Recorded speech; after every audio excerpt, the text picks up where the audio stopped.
Hilton has been following this story closely and explains how he was able to get hired at each school despite having a long criminal history. Hilton Wilson learned from Gregory Pettiford for almost an entire school year at Triangle Math and Science Academy. I had him for world cultures and religion. Just to be abundantly clear, this was your teacher? Yes, ma'am.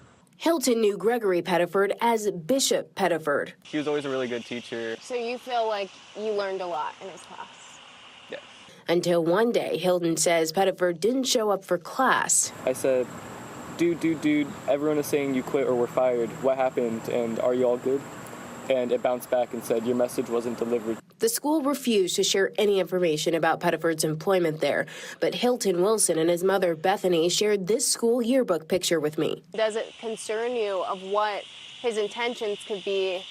Yeah, it does concern me, but I'm not sure as to why he would continue to try to teach. I found that Pettiford also previously worked for multiple other school systems, including Wake Forest Charter Academy and Durham Public Schools. According to an arrest warrant, Pettiford used a stolen identity to get hired at Cross Creek Charter in Lewisburg. I obtained the message sent to parents after his arrest. It says Pettiford provided several falsified records showing he was a licensed educator in both North and South Carolina and Maryland. It goes on to say that Pettiford worked on campus for 5.5 days during teacher work days.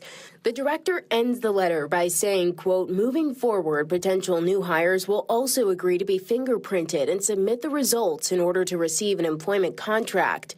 School security consultant Jason Russell says fingerprinting is ideal for verification purposes. That's the one thing you're not going to be able to fake. North Carolina law doesn't require schools to conduct background checks on employees, though it's a common practice.